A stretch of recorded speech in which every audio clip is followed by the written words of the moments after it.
తండ్రి కొడుకు ఒక చెరువు గట్టున నడుస్తూ వెళ్తుంటారు. ఆ తండ్రికి కొంచెం అలసట వచ్చింది. కొడుకు భుజం మీద చేయి వేస్తాడు. అప్పుడు ఆ కొడుకు ఆ తండ్రి చేయిని విదిలించుకొని చిరాకుగా, ఎందుకు నా మీద చేయి వేస్తున్నావు? ఎప్పుడు నాకు భారంగానే ఉంటావా? నువ్వు నాకు ఎలాగో మంచి జీవితం ఇవ్వలేదు. పుట్టినప్పటి నుంచి ఎప్పుడు అడ్జస్ట్ అవుతూనే పెరిగా. మంచి బట్టలైనా, నువ్వు ఏమో టీచర్, నీ ఫ్రెండ్స్ అందరూ business mans, doctors, government employees చేసేవారు. నువ్వు మాటకు ఈ టీచర్ జాబ్ ఇష్టమని నా జీవితం ఇలా తయారు చేశావు. నీ ఫ్రెండ్స్ పిల్లలేమో రిచ్ లైఫ్ బ్రతుకుతున్నారు. వాళ్ళందరూ టూర్స్ కు వెళ్తున్నారు, కొత్త కొత్త బట్టలు వేసుకుంటున్నారు. వాళ్ళ లైఫ్ బాగా హ్యాపీగా ఉంది. ఎప్పుడైనా కనీసం మన ఊరు దాటి ఎక్కడికైనా తీసుకువెళ్ళావా నన్ను? మీ ఫ్రెండ్స్ పిల్లలలో కనీసం 1% లగ్జరీ జీవితాన్ని నాకు నువ్వు అనుభవించగలిగించావా అని ఆ తండ్రిని ఎలా పడితే అలా అంటుంటాడు అతను. దీనికి కారణం నీ టీచర్ ఉద్యోగం మాత్రమే. నువ్వు టీచర్ అయ్యి ఏం సాధించావు అని చెప్పి వాళ్ళ నాన్నను ఎప్పుడు అడుస్తూ ఉండేవాడు. నీ టీచర్ జాబ్ జీతంతో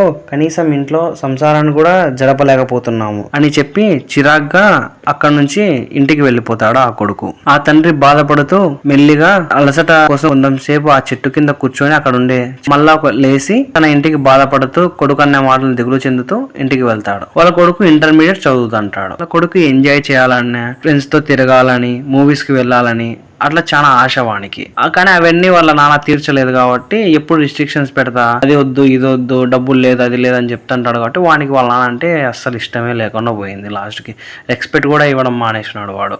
ఇంటికి వచ్చినా గానీ వాడు వాళ్ళ నాన్న సరిగా ట్రీట్ చేసేటోడు కాదు. ఒక రోజు ఆ పిల్లోని కాలేజ్ లో టూర్ వేస్తుంటారు. దానికి వెళ్ళాలని ఇంటికి వచ్చి వాళ్ళ అమ్మని అడుగుతాడు. నా అమ్మ డబ్బులు కావాలి, నేను టూర్ కు వెళ్ళాలమ్మా అని చెప్పి. అప్పుడు అమ్మ నాన్నని పోయి అడుగుపోనానా అంటే, నేను నాన్నని అడగను, నువ్వు ఇప్పించడం ఉంటే ఇప్పి, లేదంటే వద్దని చెప్పి అడుగుతాడు. అప్పుడు వాళ్ళ అమ్మ అడుగుతాది వచ్చి. అప్పుడు వాళ్ళ నాన్న డబ్బులు లేదు, మళ్ళీ చూసాంలే ఇప్పుడు టూర్ ఎందుకులే అని చెప్పి చెప్తాడు వాళ్ళ అమ్మతో. అది వీనికి వచ్చి వాళ్ళ అమ్మ చెప్తాది. వాడు తెలుసు నాకు నాన్న ఇట్లానే అంటాడని, నా దగ్గర డబ్బులు ఉండదులే, ఎప్పుడు ఇంతే, నేను ఈయన కడుపును ఎందుకు పుట్టినాను అని చెప్పి చెడవాడుగా ఎట్లా పడితే ఎట్లా తిడతాడు. వాళ్ళ అమ్మ కొడతాదు అని, ఎట్లా మాటలు మాట్లాడుతున్నావురా, కొంచెం తెలివి ఉండి మాట్లాడు అని చెప్పి వాడు అలిగి ఏడ్చుకుంటా అట్లా బయటికి వెళ్తాడు. వాడు ఆవేశంలో సైకిల్ తొక్కుంటా ఊరి సైడ్ వెళ్ళి అట్నే తొక్కుతా రోడ్లలో తిరుగుతా ఎట్లా వాడు ఏదో ఆలోచించుకుంటూ తిరుగుతా ఉంటాడు. అటువైపుగా ఒక కారు వచ్చి వాని గుద్దుతాది. వాడు ఎగ్గిరవి కింద పడతాడు. హాస్పిటల్ కి చేరుస్తారు వాడిని. వాళ్ళ ఊర్లో చిన్న హాస్పిటల్ ఉంటాయి. ఆ హాస్పిటల్లో వానికి ట్రీట్మెంట్ చేయడం సెట్ కాదని చెప్పి డాక్టర్ చెప్తాడు. వానికి కొంచెం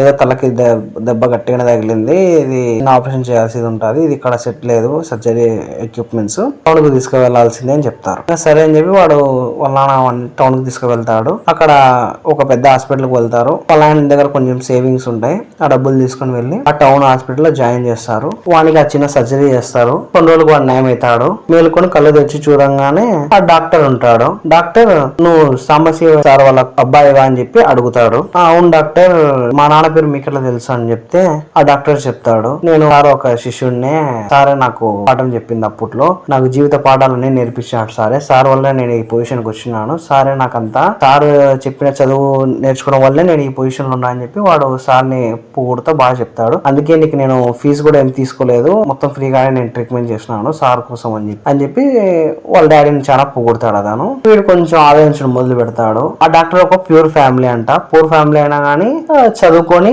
వాడు ఒక డాక్టర్ పొజిషన్ కి వెళ్ళినాడు. వీళ్ళ ఆ పూర్ కన్నా కొంచెం మిడిల్ క్లాసే కదా. వీడి ఎంజాయ్మెంట్స్ కోసం ఆన్లైన్ తిట్టినాడు. కానీ చదువు మటుకు ఆన్లైన్ వీడికి అందించాడు కదా. అది ఒక ఆలోచించి ఒక భ్రమలో అట్నే ఉండిపోతాడు. వాళ్ళమ్మ వస్తుంది, మాట్లాడతాడు, ఫ్రూట్స్ ఇస్తే తింటాడు. వీడికి కొన్ని రోజులకు వీడిని డిశ్చార్జ్ చేస్తారు. ఇంటికి వస్తాడు. ఇంటికి వస్తే వాళ్ళ ఇంటికి కొన్ని రోజుల తర్వాత కొంతమంది స్టూడెంట్స్ అందరూ వస్తారు వాళ్ళ ఆయన కలుసడానికి. వాళ్ళు కాలువలు, బొకేలు అన్ని తీసుకొని వచ్చి, సార్ మేము ఒక డాక్టర్ అయినాము, ఇంజనీర్ అయినాము, కలెక్టర్ అయినాము, ఒక పెద్ద గవర్నమెంట్ జాబ్స్ తెచ్చుకున్నాము, కొంతమంది బిజినెస్ చేస్తున్నాము సార్ మేము అని చెప్పి ప్రతి ఒక్కరు సార్ కాళ్ళ మీద పడి ముక్కొని ఆశీర్వాదం తీసుకొని వాళ్ళు కప్పి బొకేలు ఇచ్చి వాళ్ళ కొడుకుని చూసి, నువ్వు చాలా గొప్పని కడుపులో పుట్టినావు నాన్న, సార్ చాలా మంచోడు, సార్ మాకు నేర్పించిన విలువలతోనే మేము ఈ స్థాయికి వచ్చినాము, సార్ లేకుండా మేము ఉండేటోళ్ళం కాదని చెప్పి సార్ గురించి మొత్తం ఆడుంటోళ్ళకి వాళ్ళందరికి చెప్పి వాళ్ళ అమ్మకి వానికి చెప్పి వాళ్ళు వెళ్ళిపోతారు. అప్పుడు వాడు చాలా బాధపడి, నేను మా నాన్నని అన్నాడు మాట్లాడినాను, నన్ను అలసిపోయి నా భుజం మీద చేయి వేస్తే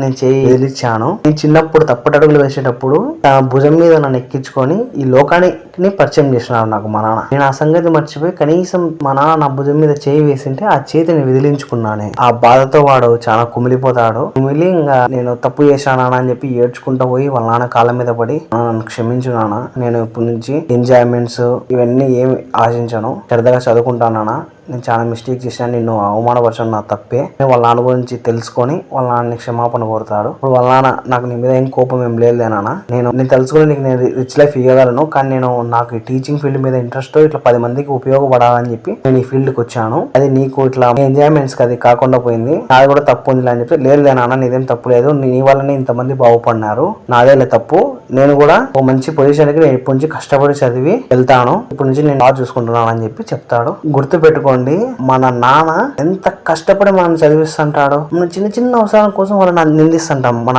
పేరెంట్స్ ని. సో పేరెంట్స్ ని నిందించకండి, అవసరమైతే వాళ్ళకి హెల్ప్ చేయండి, వాళ్ళకి ఏదైనా పనులలో. కొంతమంది పిల్లలు అయితే మమ్మల్ని ఎందుకు పుట్టించినావు, నువ్వు పుట్టించిన వాడు మమ్మల్ని సాకాలి, అది నీ బాధ్యత అని అంటుంటారు. పేరెంట్స్ మీ అంత అప్డేటెడ్ కాదు కదా, మీ అంత లాజిక్స్ తెలియదు కదా, మీ అంత లాజిక్స్ తెలుసుకొని మీరు అప్డేట్ లోకంలో ఉండరు కాబట్టి మీరు లాజిక్స్ గా మాట్లాడతారు. మీ లాజిక్స్ కి పేరెంట్స్ మౌనంగానే ఉంటారు, కానీ వాళ్ళు పేరెంట్స్, మీరు ఏం తప్పు చేసినా వాళ్ళు క్షమిస్తారు మీ తప్పుల్ని. కానీ మీ ఎంజాయ్మెంట్స్ కోసం వాళ్ళని ఎట్లా పడితే అట్లా మాట్లాడకండి. వాళ్ళ ఆర్థిక స్థితి కన్నా ఎక్కువ కష్టపడి కావాలంటే చూడండి, ఏ పేరెంట్స్ చూడండి, ప్రతి ఒక్క పేరెంట్స్ ఇప్పుడు సంపాదన ₹1,00,000 అయితే వాళ్ళ కొడుకు 2 లక్షలు పెట్టి చదువుని ఇప్పిస్తున్నారు. ఎందుకు? వాళ్ళ చదువు ఫ్యూచర్ బాగుండాలని చెప్పి. చిన్న చిన్న ఎంజాయ్మెంట్స్ వద్దంటారు, సినిమాలు పోవడం, టూర్స్ పోవడం, అది ఆ చిన్న చిన్న ఖర్చులు వాళ్ళు మిగిలించుకొని మిమ్మల్ని చదివాలని అనుకుంటారు. మీరు ఆ చిన్న చిన్న ఎంజాయ్మెంట్ చేయాలని చెప్పి వాళ్ళని మీరు నిందించడం తప్పు కదా.